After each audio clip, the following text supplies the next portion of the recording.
Wallet Morales, now. Peterson's voice, a steel blade. My stomach dropped. Not did you find a wallet? No, he knew. The security cam. My apron pocket, suddenly a spotlight. 22 minutes. That's all it took. 22 minutes for desperation to become intent. For the rent. For Noah's meds. Gone. Job gone. Dignity shredded. But here's the thing.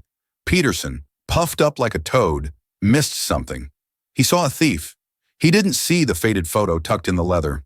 Didn't see the name? Arthur Pendleton. He has no idea that her quiet act of choosing to return a memory, not steal money, will bring Arthur himself through that door later. And Arthur, he's not coming to call the cops. Wallet Morales, now.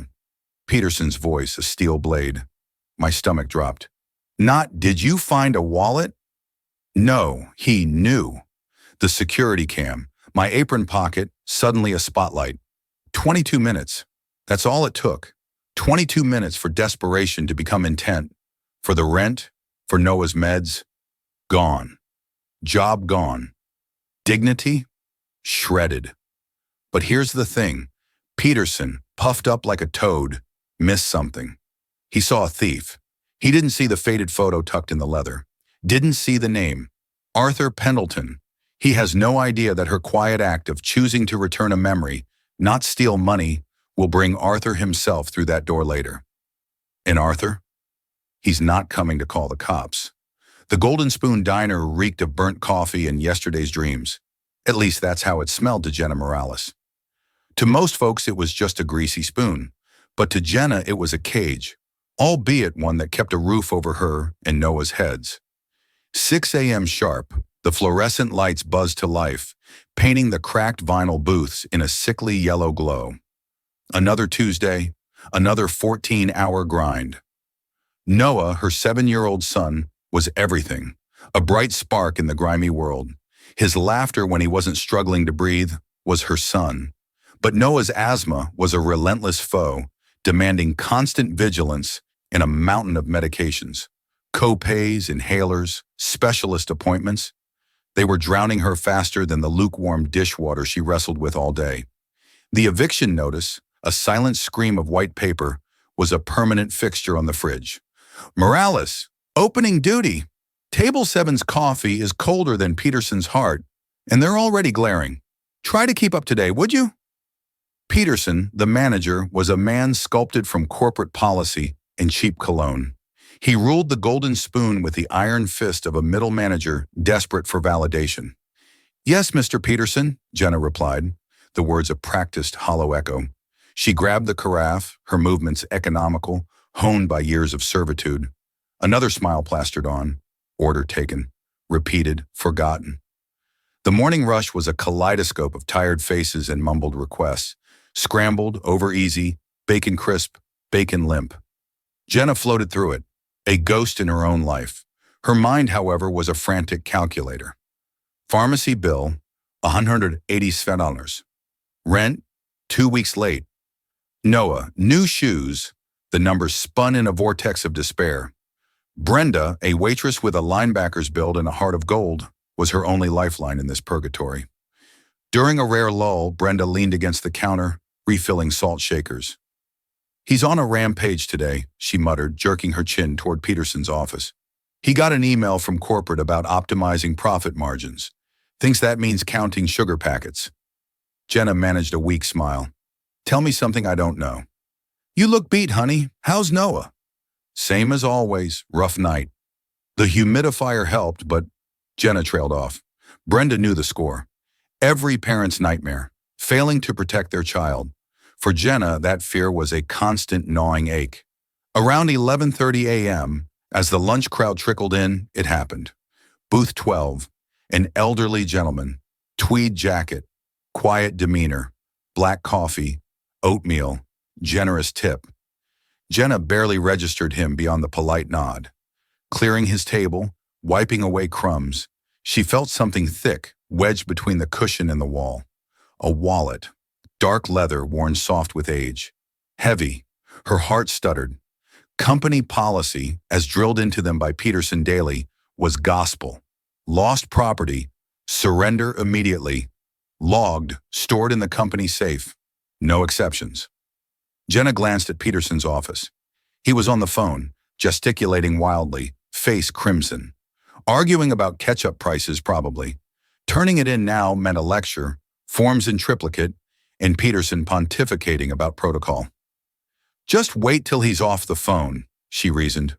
Quicker. Less hassle. She slipped the wallet into her apron pocket, the leather a foreign weight against her thigh. She intended to turn it in. 10 minutes, tops. The right thing to do. The only thing to do. But in that moment, greeting a family at a booth, she had no idea this simple intention would detonate her life. The wallet was a persistent presence. Through 3 more orders, a dozen coffee refills, it pulled at her pocket, pulled at her conscience. Peterson was still on the phone, his voice a low, angry drone.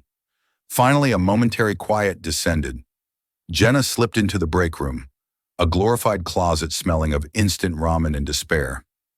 She needed a moment. Her heart hammered a frantic rhythm. Why?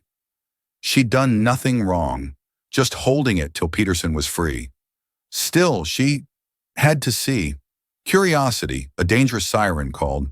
What if there was ID? She could call the man, skip Peterson's red tape.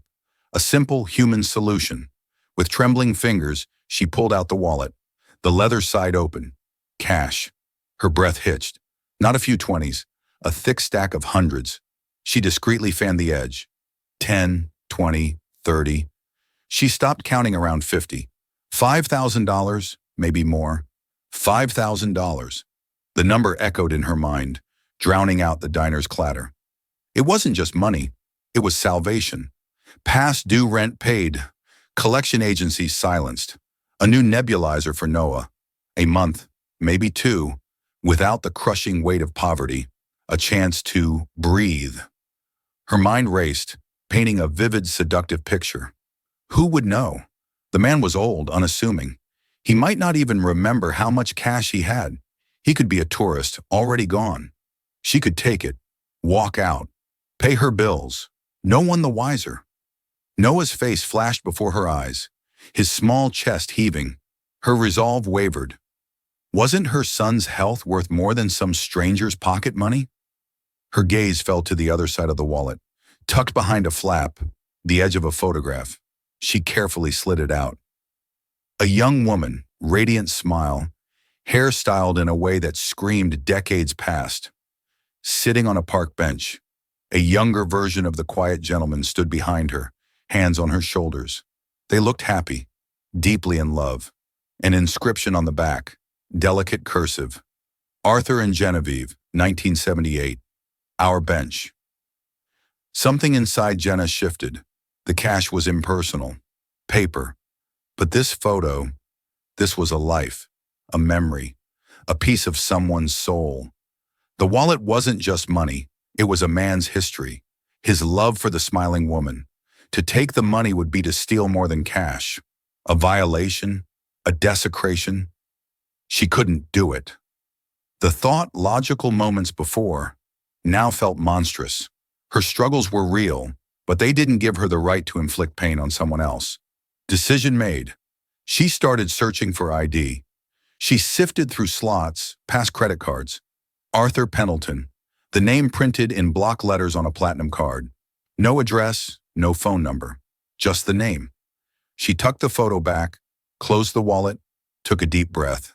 Temptation gone, purpose clear. She would do the right thing. March into Peterson's office, slap the wallet on his desk, endure his lecture. She pushed open the break room door, stepped back into the diner. Peterson, finally off the phone, stood by the register, arms crossed, scowling. This was it. She began walking toward him, hand reaching into her apron. But before she could pull out the wallet, before she could explain, he turned. His eyes weren't just angry. They were cold with triumph. Morales, my office now. The short walk to Peterson's office felt like a mile through shattered glass. Every eye in the diner burned into her. Brenda shot her a worried look. The cook peered from the kitchen, spatula frozen. Jenna's stomach twisted into a tight, cold knot. This wasn't the look of a manager about to log a lost item. This was the look of a predator cornering prey. The office, as charmless as the man himself, was filled with a cheap metal desk littered with schedules and invoices. The only personal touch, a framed Manager of the Month certificate from 3 years ago. A small black and white monitor in the corner displayed a grainy four-way split of the diner's security cameras. Peterson didn't invite her to sit. He walked behind the desk and pointed a thick, accusatory finger at the screen. "I saw you, Morales." Jenna's brow furrowed. "Saw me? What?" "Don't play dumb with me. It's insulting," he sneered. He tapped the screen, rewinding. He pointed to a timestamp, 11:34 a.m., her clearing booth 12, slipping the wallet into her apron. Fast forward, 11:35, 11:40, 11:45, serving tables, pouring coffee, smiling at a child, wallet still in her pocket, finally entering the break room. 22 minutes, Peterson said, venom dripping from his voice. For 22 minutes, you had that wallet, served 3 tables, refilled 6 drinks, made no attempt to surrender the item to management, as per Section 4, subsection B of the Employee Code of Conduct. Jenna's head swam. "Mr. Peterson, I was waiting for you to get off the phone. I was going to give it to you. I just went to find ID." She pulled the wallet from her apron and placed it on the desk. "See? Nothing's missing. I was just trying to find the owner's name." Peterson didn't glance at the wallet. His eyes were fixed on her, alight with cruel glee. "You were trying to find an ID? Or were you counting the cash, deciding if it was worth losing your job over?" The accusation was a physical blow. "What? No, I would never." "Oh, I think you would," he cut her off. "I know your type, always complaining about hours, always needing an advance. I see the desperation. You thought you hit the jackpot, a little bonus for yourself. Slip into the break room, the one place without a direct camera angle, to see what your prize is. The only reason you didn't walk out with it is because you knew you wouldn't get past me at the end of your shift." Every word was a twisting knife, painting her as a common thief, degenerate, doing it with relish, all her hard work, the double shifts, swallowing her pride day after day. Meaningless. In his eyes, her poverty was proof of guilt. "That's not true," Jenna's voice shook with fear and fury. "I saw a photo inside, a picture of the man and his wife. I decided to look for his name. It's Arthur Pendleton." Peterson laughed. A barking sound. "A likely story. You're making that up to save your skin. You violated company policy, concealed lost property. 22 minutes. That constitutes intent to steal. We have a zero-tolerance policy for that, Morales." Zero tolerance. He was enjoying this, making an example of her. Commendation from corporate in his future. A badge for his vigilance. "Please, Mr. Peterson," she begged, the fight draining away, replaced by a cold dread. "I need this job. My son, he's sick." "That's not my problem," he said, face hardening into a mask of indifference. "Maybe you should have thought about your sick son before you decided to become a thief." He leaned forward, voice dropping to a low growl. "You are terminated, effective immediately. Get your belongings from your locker and get out. I want you off the premises in 5 minutes." Humiliation washed over Jenna in a hot, sickening wave. He wasn't just firing her. He was branding her, doing it in the middle of the lunch rush. She stumbled out of his office, vision blurred. Peterson followed, arms crossed, watching her every move, ensuring she didn't pocket the silverware. Brenda rushed over, concern etched on her face. "Jenna, what happened?" "He fired me," Jenna whispered, voice cracking. "He said I tried to steal a wallet." A collective gasp went through the staff. Customers turned to stare. Peterson's voice boomed. "Let this be a lesson to everyone. Starlight Hospitality Group does not tolerate theft. We have procedures for a reason. This is what happens when you think you're above the rules." Jenna felt 100 eyes burning into her. No longer a person, a spectacle, a cautionary tale. Cheeks flaming, she grabbed her purse and jacket, not even looking at Brenda, unable to bear the pity. She pushed through the glass doors, the little bell chiming her pathetic exit. The diner faded, replaced by traffic and her frantic heartbeat. She'd walked in that morning worried about bills. She was walking out with no job, no paycheck, and the stain of a false accusation clinging to her like bacon grease. She had nothing, and one question screamed in her mind: what am I going to tell Noah? The walk home, a journey through disbelief. The city bustled, cars honking, people laughing, street food scenting the air. Jenna was insulated by shock. Her feet moved on autopilot, carrying her toward the one place she felt safe, now under threat. Her apartment, a tired brick structure with peeling paint. The 2 flights of stairs, a mountain. Each step amplified the words: terminated, thief, zero tolerance. She unlocked the door, stepped inside. Silence. Usually cartoons or Noah humming filled the space. Today, still. A note from Mrs. Gable explained: Noah had a coughing spell after school. Seemed minor, but I took him to my place for a nebulizer. He's calm watching a movie. Come get him when you're back. Don't worry, Susan. Nausea and gratitude. Gratitude for her neighbor. Nausea at the situation. Another asthma attack. Another reminder of the fragile thread her son's health, her sanity, hung by. And now she had lost her income and health insurance. She sank onto the sofa, the springs groaning. The eviction notice mocked her. Noah's crayon drawing, taped to the wall, showed a smiling sun. This was her world, this tiny, struggling, love-filled world. And Peterson had set it on fire. For an hour she sat hollowed out. The anger had cooled into despair. How could this happen? She'd tried to be good, worked hard, paid taxes, raised her son to be kind. And her reward for honesty? Public disgrace? Financial ruin? The irony was cruel. After an hour, she knew she couldn't postpone the inevitable. She had to face Noah. She knocked on Mrs. Gable's door. Noah flew into her arms. "Mommy, I saw the new Astrobot movie. Can we get it?" Jenna hugged him tight. "Maybe soon, sweetie. Maybe soon." Mrs. Gable gave her a knowing look. "He was a trooper. Just a little wheezy. He's fine now." Back in their apartment, Jenna tried to act normal. Homework, Astrobot chatter, macaroni and cheese. But a dark cloud hung over her, and Noah sensed it. "Are you sad, Mommy?" he asked, pushing a noodle around. Jenna's composure broke. A tear escaped. "Yeah, sweetie. Mommy's a little sad." She couldn't tell him the truth. See the fear. "My job, it's finished. I won't be working at the diner anymore." Noah's face fell. "Why don't you like making pancakes?" "It's complicated," she said, forcing a smile. "But don't worry, it's a good thing. More time to find a better job. More time with you." A lie tasting like ash. The truth, desperately scouring job boards, facing rejection, in a city offering little to a waitress without a diploma. Later, long after Noah slept, Jenna sat at the kitchen table, her face illuminated by the laptop. Job listings filled the screen. Telemarketer, warehouse stalker, overnight cleaner. Each required experience she lacked or offered impossible hours.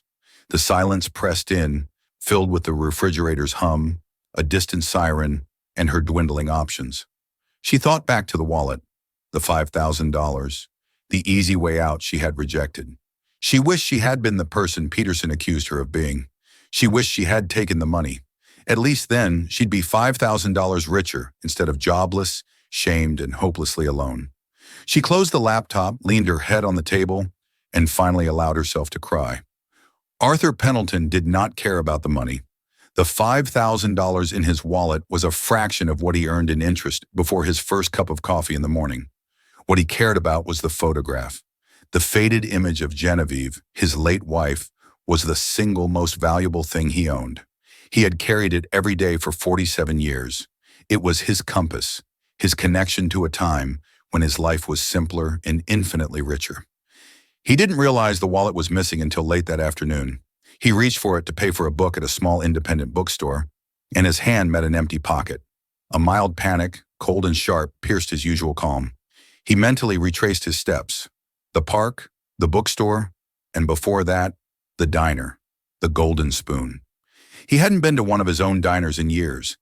He'd started Starlight Hospitality Group with a single location, a place much like the Golden Spoon built with his own hands and Genevieve's unwavering belief in him. After she passed, he had retreated from the world, burying himself in the sterile, anonymous world of boardrooms and stock portfolios. His empire grew, but he had lost touch with its foundation. This morning, on a whim of nostalgia, he had decided to visit one to see if any of the old magic was left. His driver, a stoic man named Paul, navigated the black sedan back to the diner. It was now 4:00 p.m., the quiet period between the lunch and dinner rushes.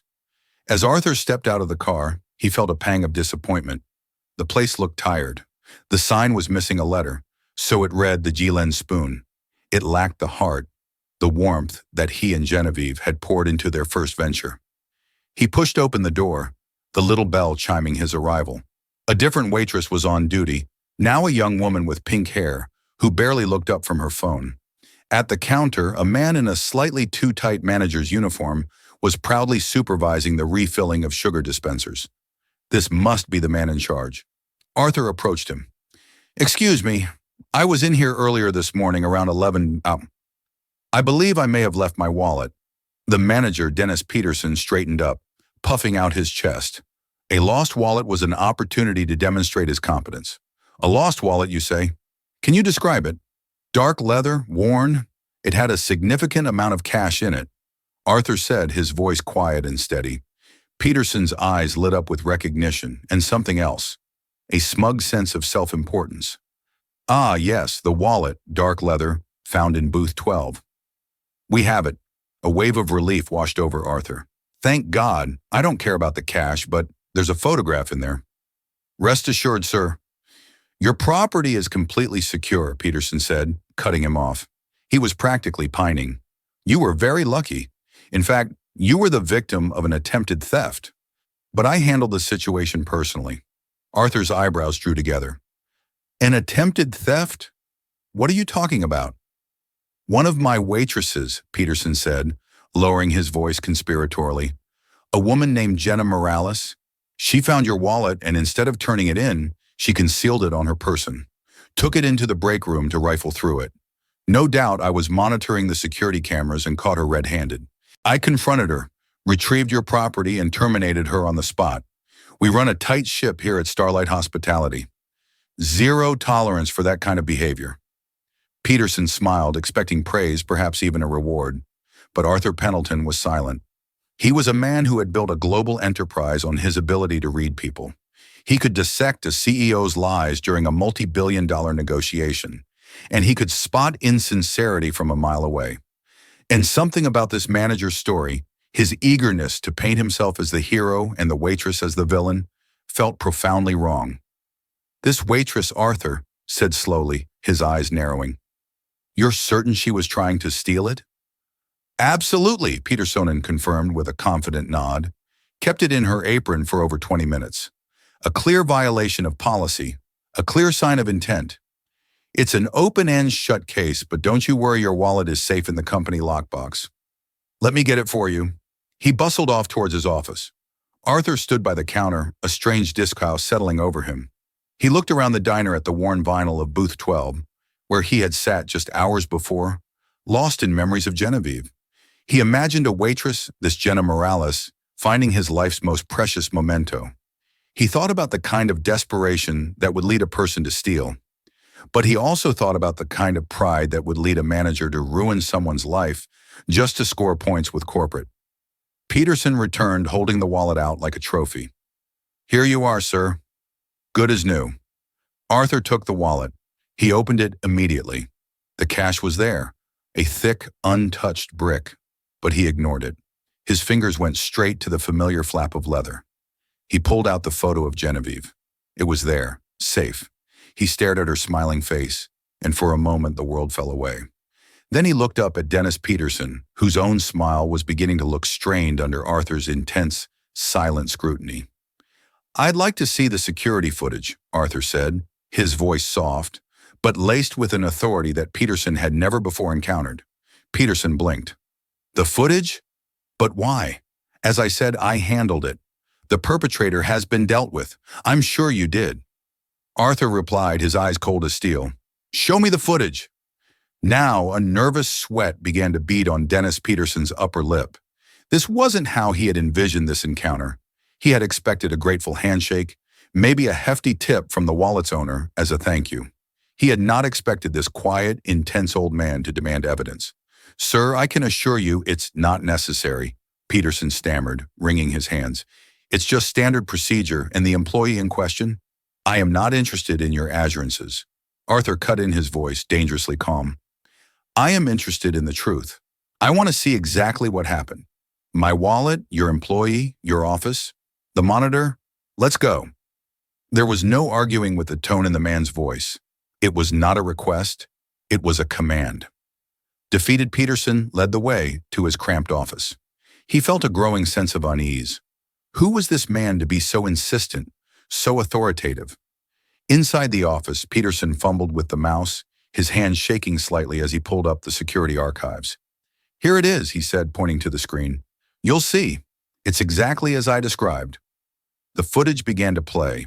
Arthur Pendleton stood behind him, his presence filling the small room, his eyes locked on the grainy black and white images. They watched in silence as the on-screen version of Jenna Morales cleared booth 12. They saw her discover the wallet, the slight hesitation, and then the moment she slipped it into her apron. "See," Peterson said a little too quickly. "Concealment right there." Arthur said nothing, his gaze unwavering. They watched the next 22 minutes unfold. They saw Jenna serve 3 different tables. At one, she knelt down to speak to a small child who had dropped a crayon, smiling as she handed it back. At another, she patiently explained the daily specials to an elderly couple. She moved with an economy of motion that spoke of exhaustion, but her interactions were gentle, professional. She did not look like a thief casing the joint. She looked like a tired woman doing her job. Then they watched her slip into the break room, disappearing from the camera's view for a minute and a half. "This is when she was counting the cash," Peterson narrated, trying to steer the narrative. "The only blind spot in the diner." Convenient, isn't it? When the on-screen Jenner emerged from the break room, Arthur leaned closer to the monitor. He saw it clearly, the set of her jaw, the determined look in her eyes. It was not the expression of someone who had just decided to commit a crime. It was the expression of someone who had made a difficult decision and found peace with it. She walked directly towards the manager's office. The footage showed her opening her mouth to speak, and then it showed Peterson, his face a mask of rage, jabbing his finger towards his office, cutting her off before she could say a word. Finally, they watched the pathetic, humiliating scene of her dismissal. Peterson standing self-righteously in the middle of the diner, shouting about zero tolerance, while Jenna, her face a blur of shame, scurried out the door. The footage ended. The office was tense save for the low hum of the computer. "It is not as you described," Arthur said, his voice barely a whisper, yet it carried the force of a thunderclap in the small room. "Sir, with all due respect, the facts are clear," Peterson began, but his voice faltered under Arthur's gaze. "The facts are that your employee found a lost item," Arthur said, turning to face him fully. "The facts are that you were unavailable, engaged in a lengthy phone call. The facts are that she took less than 2 minutes in private, not to count the money, I suspect, but to examine its contents for identification without an audience. I know this because the first thing a thief would take from that wallet is the photograph of my late wife to make it untraceable. But the photo was the first thing I checked, and it was perfectly in place. The facts are that she then attempted to approach you, and you, in your disgusting display of managerial power, did not give her the chance to speak before you accused, convicted, and sentenced her in front of your entire staff and customer base." Peterson's face had gone pale. I was just following policy."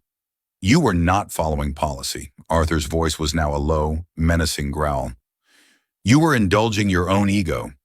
You saw an opportunity to look like a hero, and you didn't care who you had to crush to do it. You saw a struggling woman, and instead of giving her the benefit of the doubt, you saw her as a convenient villain for your little story. You didn't protect my property. You assaulted the character of an honest person."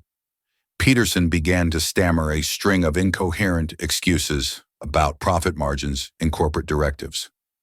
Arthur held up a hand, silencing him. "I started this company, Mr. Peterson, with my wife. We had one diner. We knew every employee by name. We believed that the foundation of hospitality wasn't profit margins. It was human decency, a principle you seem to have forgotten. The color drained completely from Peterson's face. He looked as if he had seen a ghost. You started your... My name is Arthur Pendleton, he said quietly. And as of this moment, you no longer work for Starlight Hospitality Group. Your termination is effective immediately. Get your personal belongings and get out of my building. He used Petersonen's own words against him, twisting the knife of humiliation that the manager had so callously wielded against Jenner just a few hours earlier. Petersonen stood frozen, his mouth agape, the world he had so carefully constructed crumbling around him. Arthur turned his back on the disgraced manager. He picked up the phone on the desk and buzzed the front counter. The pink-haired waitress answered. "This is Arthur Pendleton," he said. "I need you to access the employee files. I need the home address for Jenna Morales." Jenna Morales was sitting at her small, wobbly kitchen table, engaged in the quiet ritual of despair. She was sorting bills into two piles, hopelessly late and imminently catastrophic. The eviction notice sat in the center, a paper tombstone for the life she had tried to build. Each rustle of paper was an echo of her failure. The apartment was silent, except for the hum of the old refrigerator and the soft, rhythmic breathing of Noah sleeping in the next room. It was that sound, the sound of her son's peaceful breath, that kept the last embers of her hope from being extinguished completely. Then came the knock.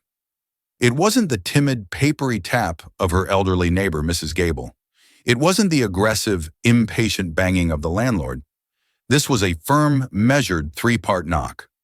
Thump, thump, thump, a sound with weight and purpose. It was the sound of authority, and it sent a jolt of pure ice-cold terror through her veins. Her first thought was the sheriff. They were here to serve the final eviction papers to put her and Noah out on the street. Her mind, already a maelstrom of anxiety, spun into a nightmarish fantasy. She saw them taping the notice to her door, saw the pity and judgment in her neighbor's eyes. What would she do? Where would they go? Would they end up in a shelter? Would someone from social services decide she was an unfit mother and try to take Noah? Her heart hammered against her ribs as she crept toward the door, her socked feet making no sound on the worn linoleum. Her hands trembled as she reached for the peephole, a tiny fisheye lens into a world that had suddenly become hostile. What she saw made her breath catch in her throat. Standing in the dim, flickering fluorescent light of her building's hallway was the elderly gentleman from booth 12, the man from the diner, the owner of the wallet that had become the catalyst for her life's complete and utter implosion. The terror shifted, becoming sharper, more specific. Peterson must have followed through.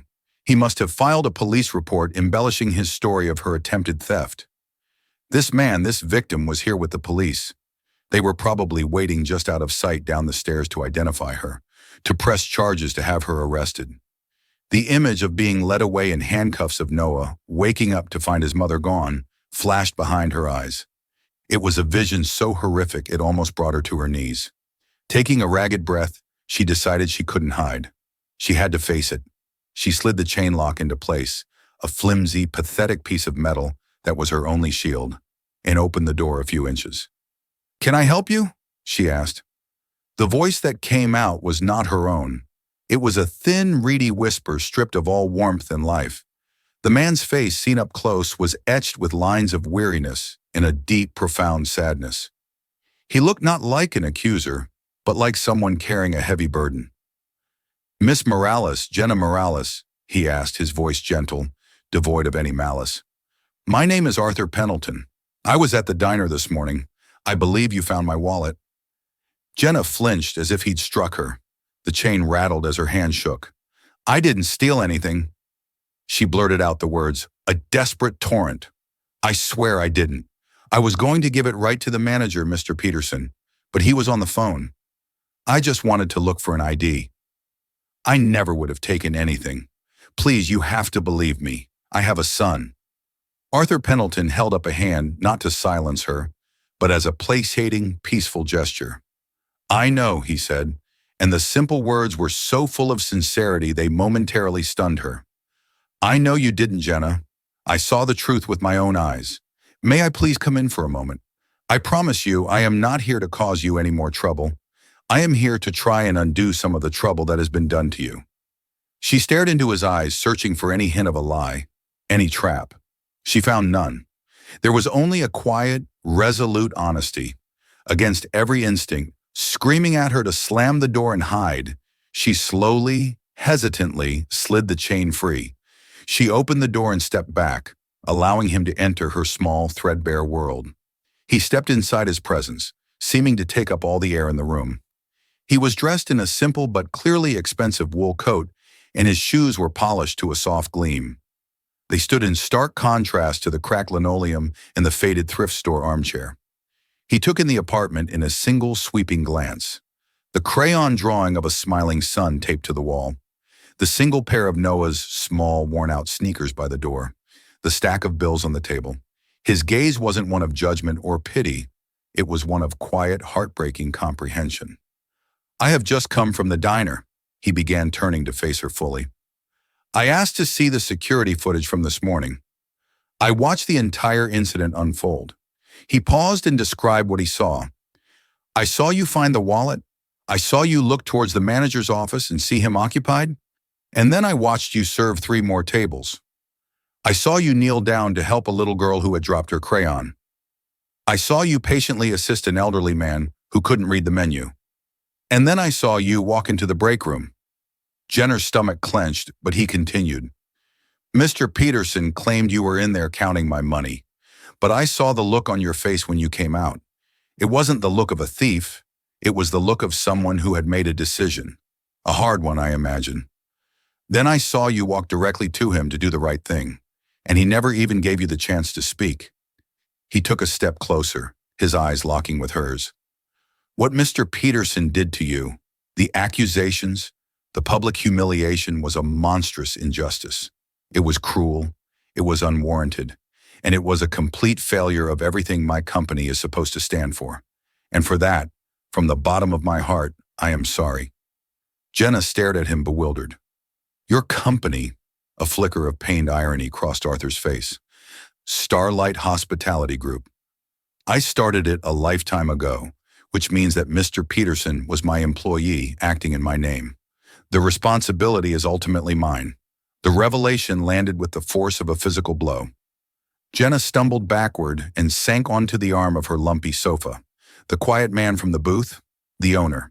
The entire time she had been serving coffee to the man who owned the building, who owned her job, who owned her entire miserable fate. The world tilted on its axis. "Mr. Peterson has been relieved of his duties," Arthur stated flatly. "But firing him doesn't fix this. It doesn't undo the damage. It doesn't pay your rent." He nodded towards the pile of envelopes on the table. "And it doesn't help your son. You mentioned he was sick." Tears, hot and sudden, welled in Jenna's eyes.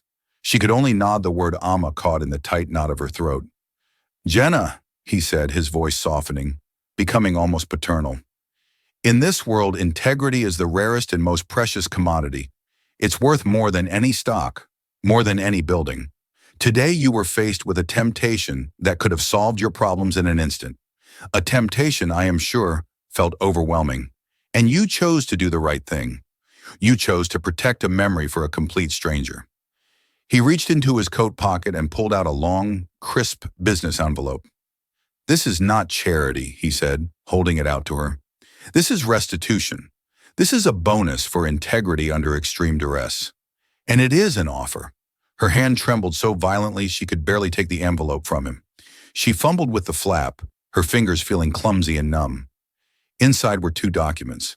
The first was a cashier's check made out to Jenna Morales. When she saw the amount, her vision swam. $50,000. It was an impossible number, a figure from another universe. She had to read it 3 times to be sure her eyes weren't deceiving her. "That," Arthur said gently, "is to settle your accounts, your rent, your medical debts, all of it. It is to provide a cushion so that you never again have to feel the kind of desperation that forces you to even consider a choice like the one you face today. It is also compensation for the slander against your character and the profound emotional distress you were forced to endure." The second document was a letter on heavy cream-colored paper bearing the Starlight Hospitality Group letterhead. It was a formal job offer. Her eyes scanned the page past the legal ease to the title Regional Manager Quality and Training. The proposed salary was a number she had never dreamed she would earn in a year, let alone with full medical, dental, and vision benefits for her and her family, effective immediately. "I have a problem, Jenna," Arthur said, drawing her stunned gaze up from the paper. "My company has grown too big. I've become disconnected from the heart of it. It's filled with men like Dennis Peterson, men who see policies, not people, who see numbers, not names.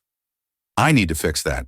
To do that, I need someone to be my eyes and ears, someone to travel to the diners, to work with the staff, to ensure the core value of this company. Human decency is not just a slogan on a poster. I need someone who understands, someone who has been on the other side of that counter, someone with unimpeachable character." He took his worn leather wallet from his pocket, and from it he carefully removed the faded photograph of his wife.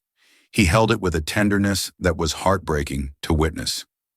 "This is Genevieve," he said softly, "my late wife. We started the first diner together. She always used to say, 'You can judge a person's soul by what they do when they think no one else is looking.' Today, Jenna, I saw your soul, and it reminded me of hers. Honest, strong, kind." He looked from the photo to her, a deep pleading sincerity in his eyes. "Please," he said, "come work for me. Help me make this company a place that Genevieve would be proud of again." Jenna looked from the check that represented freedom to the letter that represented a future, to the kind, sated billionaire who was offering her a lifeline. The crushing weight that had been pressing down on her chest for months, for years, finally began to lift. The tears that had been falling in silent despair now flowed freely. But they were tears of shock, of release, of a gratitude so immense it felt like it could split her heart open. The future, which just an hour ago had been a terrifying dark void, was now a wide-open vista of possibility. Noah would have the best doctors. They would have a safe place to live. She would have a purpose. She had been seen in her moment of deepest humiliation. Her true character had been witnessed, and it had saved her. A sob escaped her, followed by a watery, incredulous laugh. She looked at Arthur Pendleton, the ghost of Booth 12, her executioner and now her savior, and for the first time in what felt like a lifetime, she gave a real radiant smile. "Yes," she whispered, her voice choked with emotion. "Yes, I accept." Jenna Morales' story is a powerful reminder that the choices we make when no one is watching are what truly define our character. In a moment of intense desperation, faced with a life-changing sum of money, she chose honesty. She chose to honor the memory of a stranger over her own immediate needs. And while she was punished for it by a system that valued rigid rules over human decency, her integrity ultimately shone through attracting a reward far greater than she could have ever imagined. This isn't just a story about a waitress and a billionaire. It's about the ripple effect of a single honorable act. It teaches us that true wealth isn't measured in dollars, but in character, and that sometimes the greatest acts of kindness come from the most unexpected places. If this story of justice and integrity moved you, please give this video a thumbs up to help it reach more people. Share it with a friend who needs a reminder that doing the right thing, even when it's hard, always matters. And don't forget to subscribe to our channel for more real-life stories that will restore your faith in humanity. Thank you for listening.